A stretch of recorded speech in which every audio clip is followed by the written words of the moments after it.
Hi, everybody. I'm Auntie Dana, and I love wearing hats. I've got some of my favorite behind me, and the reason that my hats came out is because we're reading Mr. Zinger's hat. Does that look like a boy under the hat? I wonder what's going on. Mr. Zinger's hat is written by Cary Fagan and illustrated by Dusan Petricic. To show their names. Oh my goodness. Okay. What's happening? Do you like to wear hats too? Probably in the snow. In the Mr. Zinger's hat. Oh, you can see it's blowing all around. It looks like must be pretty windy. Hang on to your hat. Every day after school, Leo took his ball into the courtyard. He threw the ball high into the air. It would hit the brick wall and bounce back, and Leo would try to catch it. Every day, Leo saw Mr. Zinger. Mr. Zinger walked around the courtyard over and over. He was small and old, and to Leo, looked like an elf or a goblin. Oh, there he is. We just see the shadow, right? He always wore a black suit and hat. He shuffled forward deep in thought.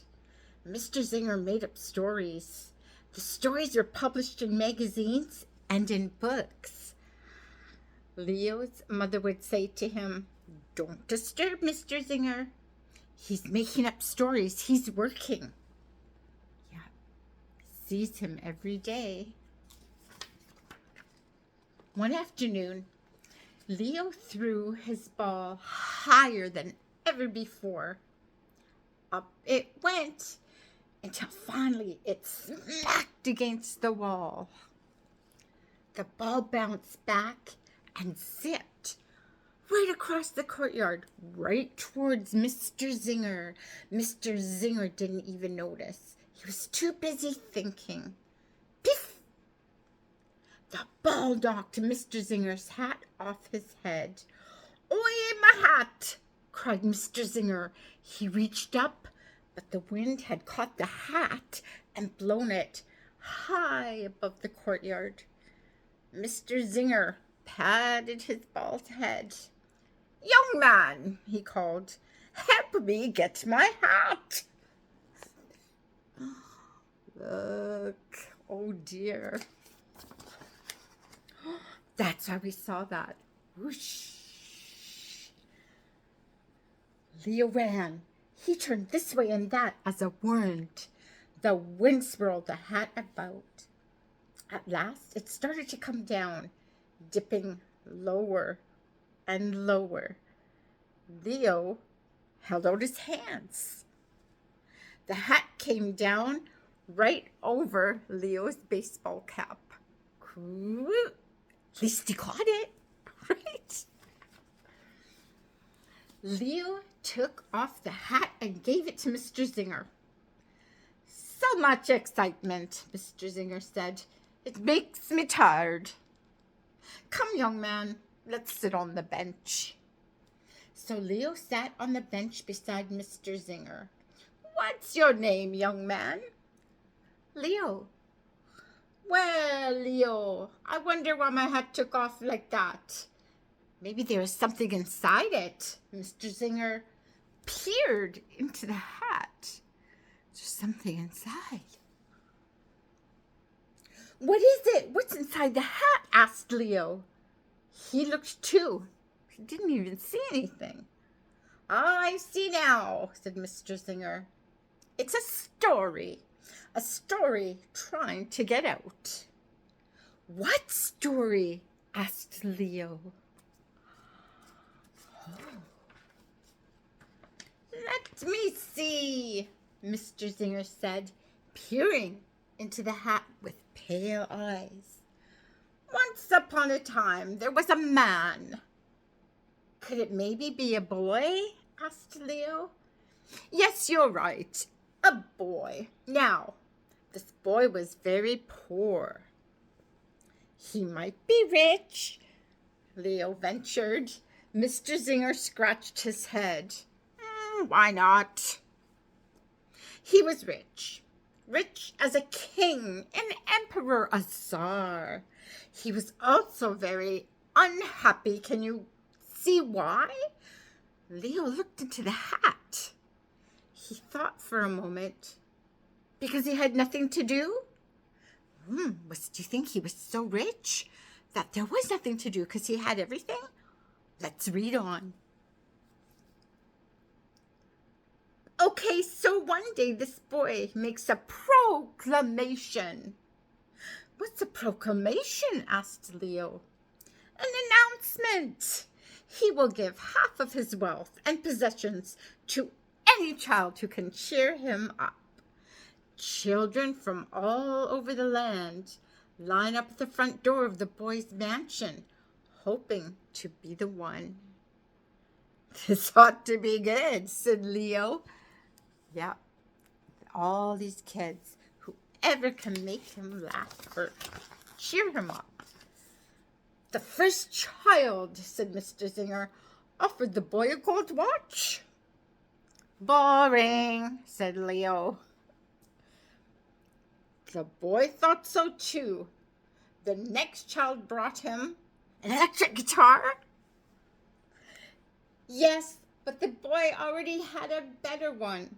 And the other children brought him many more things. Ho! Did they ever? A diamond? A flat screen TV?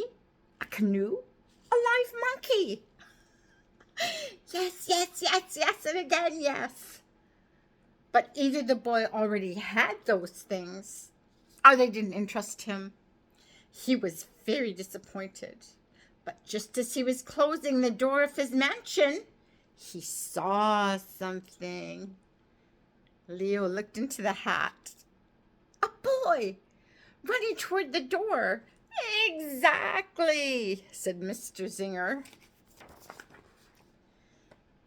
Did the boy running toward the door have a name? Asked Leo. Of course. Everybody has a name, doesn't he?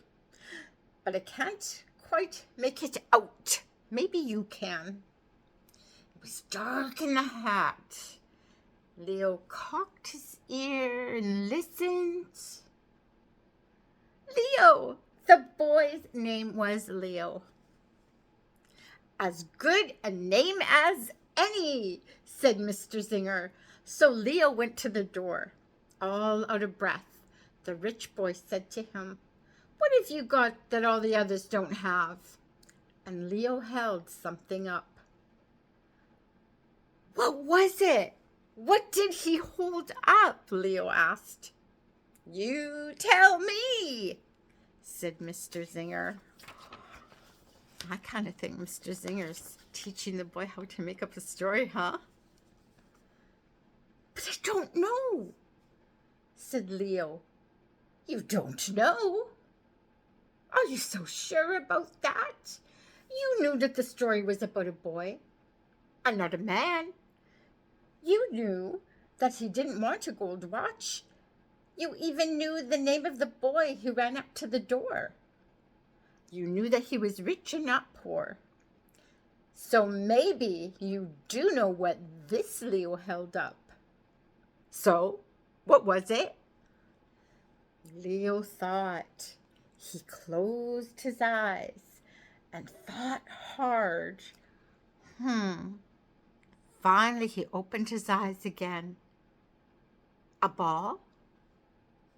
A ball, said Mr. Zinger. An ordinary ball, but... Like your own ball? Yes, said Leo. Oh, boy. Okay, then, said Mr. Zinger. So Leo held up an ordinary ball. And he said to the rich boy, Would you like to play with catch with me? I know what the boy said, Leo told him. He said yes. They played all afternoon and the next day too. and became best friends, said Mr. Zinger. Bounce high, bounce low, throw it up, it comes down. That's the ball.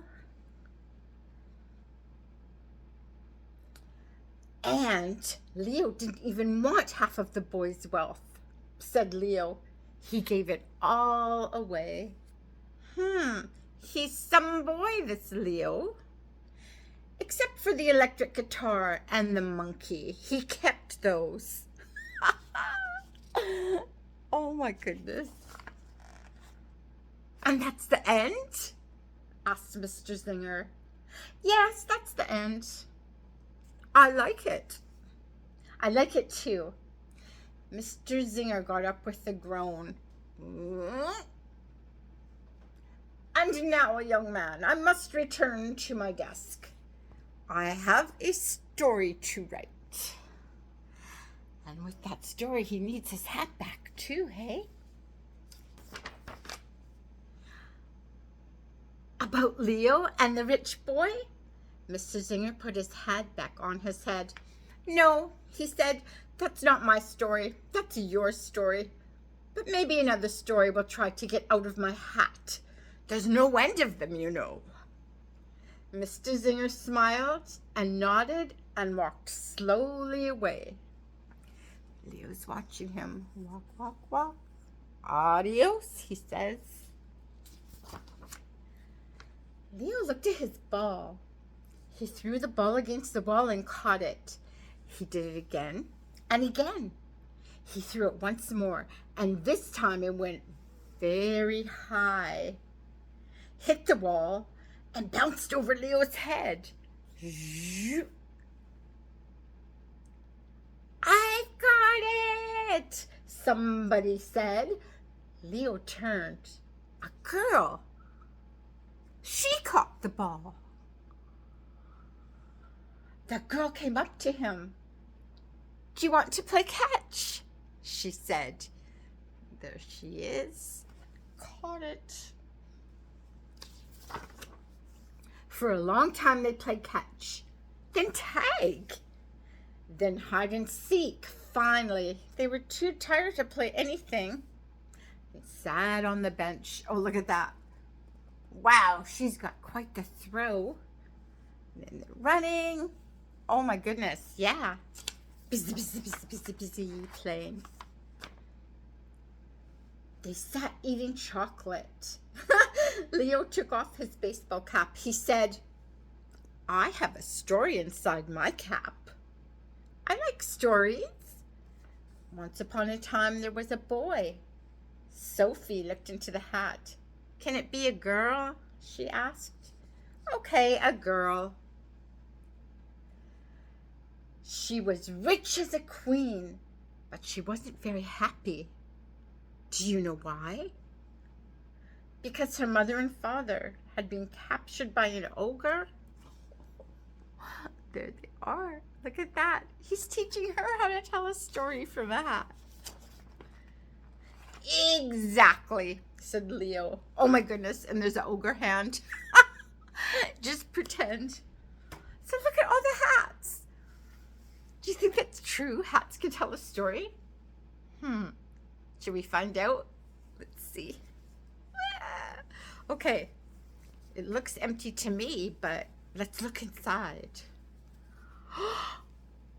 There were some kids, and they were watching Auntie Dana, and they loved her stories.